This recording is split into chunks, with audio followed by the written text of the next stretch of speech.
सप्तमोध्याय। भक्तजनों, 7वें अध्याय में सूत जी कहते हैं कि एक राजा था। उस राजा के नाम था राजा तुंगध्वज। तो राजा हर चीज से बढ़िया था, अच्छा था, लेकिन उसमें एक कमी थी। तो अच्छा क्या था? वह अपने प्रजा की भलाई के लिए कि मेरा प्रजा के दुख न होवे, सड़क बनवा दिया। सड़क के दोनों किनारे पर छायादार पेड़ लगवा दिया कि राही मुसाफिर के तकलीफ न होवे। गांव गांव में नदी, कुआं, पोखरा, तालाब आदि खुदवा दिया। स्कूल बनवाया, अस्पताल बनवाया, धर्मशाला बनवाया, सब ठीक किया। लेकिन उस राजा में कमी यही था कि उसमें अहंकार यानी घमंड। उसे इस बात का अहंकार था कि मैं राजा हूँ। एक दिन की बात है कि वही राजा जंगल में शिकार करने के लिए जाता है और शिकार कर करके मैंने बहुत सारे पशु पक्षी को शिकार किया, मारा।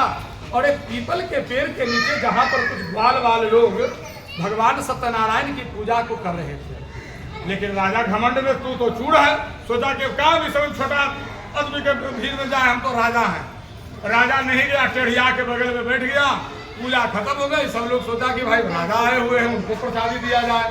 तो राजा को प्रसाद देने लगे। तो राजा अहंकार में तो है ही था, बोली कि हम राजा हैं, हम ये सब चीज कंदमूल फल नहीं खाते, हम मांस और मदिरा का सेवन करते हैं, हटाओ ये सबको। वो लड़का लोग क्या किया कि उस प्रसाद को वहीं बगल में, राजा के बगल में रख के चला आया। भगवान के प्रसाद को त्यागने से और उसके मन में अभिमान आने से भगवान उनको, उस राजा को दंड दिए। क्या दंड दिए? उस राजा के 100 पुत्र थे, वे सब मर गए। उसका घर भी चोर आके चोरी कर करके सारा धन लेके चला गया, यानी एकदम बेकार बन गया। देखिए भगवान की माया क्या होता है। तो राजा को रात में नींद नहीं आया, ऐसे करके पड़ा हुआ था। थोड़ा सा झक लगा, झपकी आई तो उसमें सत्यनारायण भगवान जो है प्रकट होते हैं। सपना कैसे देखता है वैसे, और कह रहे हैं कि तू अपने आप को, तू इतना एक राज्य का राजा है तो अपने आप में अहंकार में है, मैं जगत का राजा हूं, मैं अहंकार दिखाऊं। राजा को समझ में आ गया कि जरूर भगवान के प्रसादी कल त्यागे हैं, इसी वजह से ऐसे हुआ है। सवेरे हुआ, नहाया धोया, खाली पांव, नंगे पांव दौड़ते हुए उसी जगह पर गया। फिर उस दिन कुछ लोग पूजा कर रहे थे। राजा रोया, चिल्लाया, भगवान से बार बार आरजू, विनती, मिन्नत किया कि हे प्रभु हमको क्षमा कीजिए।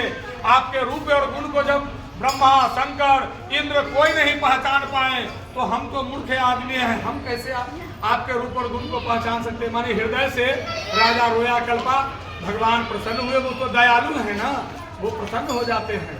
लेकिन जरूर चाहिए, भाव केवल चाहिए, वो केवल भाव करते हैं। तो प्रसाद को खाया, चरणामृत भी अपने लिया और चरणामृत ला के 100 लड़का के मुंह पर पत्ता से इस तरह से कर करके डालता गया और सभी लड़के उसके जीवित होते गए। जैसे कोई नींद में सुतल रहता है, उठ जाता है, वैसे उसको 100 लड़का उठ गया। देखिए भगवान के चमत्कार। फिर उसके बाद जो चोर चुरा के लेके जा रहा था, दूसरा राज के सैनिक पकड़ लिया। बोले मारा पीटा कहाँ से लाया? तब फला जगह से लाए हैं। तब कहा कि भाई अब ये राजा भी पकड़ाया है तो जितना लाया उतने अगर जो लौटाएंगे तो कहेगा कि हमरा से ज्यादा गरीब वही राजा है। तो जितना चोर चुरा के लाया था धन उसका दुगना कर करके पहुंचाया। देखिए भगवान की कृपा से दुख भी मिला, खाली उसको चांद दिए हैं, इंडिकेट किए, सावधान किए कि होश कर लो। उसी तरह से भक्तजनों सबको परमात्मा इंडिकेट करता है, सावधान होने को कहता है। लेकिन मानव जो है केवल अपने आप में खोया हुआ है। ऐ मानव, कान खोलकर सुन लो और आंख खोलकर देख लो, उनके अलावा न कोई हुआ है और न कोई होगा, और याद न कल मानना ही पड़ेगा। यहाँ पर राजा को फिर जैसे था वैसे ही हो गया और वो राजा सुखपूर्वक अपना जीवन को, जिंदगी को जीते हुए महीने महीने पूर्णमासी के पूर्णमासी, संक्रांति के संक्रांति कथा पूजा कराना शुरू कर दिया और सुख भोग करके अंत में भगवान सत्यनारायण के लोक को चला गया। इस कथा को जो कोई भी प्राणी करता है या सुनता है फल मिलता है, और जो भी पाप होते हैं जाने में अनजाने में उन पापों का थोड़ा निवारण होता है। पूरा नहीं, क्योंकि वो तो कर्म है। हाथ गोड़ आंख कान नाक की सबसे जो किया गया वो कर्म है। अनजाने में हुआ कि अब ना जान लिया, भूल से शंकर जी पर तुलसी जी का पत्ता चढ़ गया तो ये अनजान हो गया कि नहीं जानते थे प्रभु, अब जान गए, अब नहीं करेंगे। हो गया, क्षमा है। लेकिन अगर जान रहे हैं हम मुंह ऐसे कर करके ऐसे कर दिए तो वो दंड है, वो दंड मिलेगा, वो दंड मिलेगा। इसलिए सचेत यदि किसी को होना है तो वो केवल और केवल अपने कर्म को करने के समय में सचेत मानव को। फिर राजा भगवान के लोक को चला गया और अन्य लोगों के लिए भी सूत जी कहते हैं, व्यास जी कहते हैं कि जो कोई भी पढ़ता है, सुनता है, भगवान के कथा को करता है, वो सब दिन के लिए सही हो जाता है। बोलिए प्रेम से भगवान श्री सत्यनारायण स्वामी की जय। हाथ बोला रख दीजिए वहीं पर।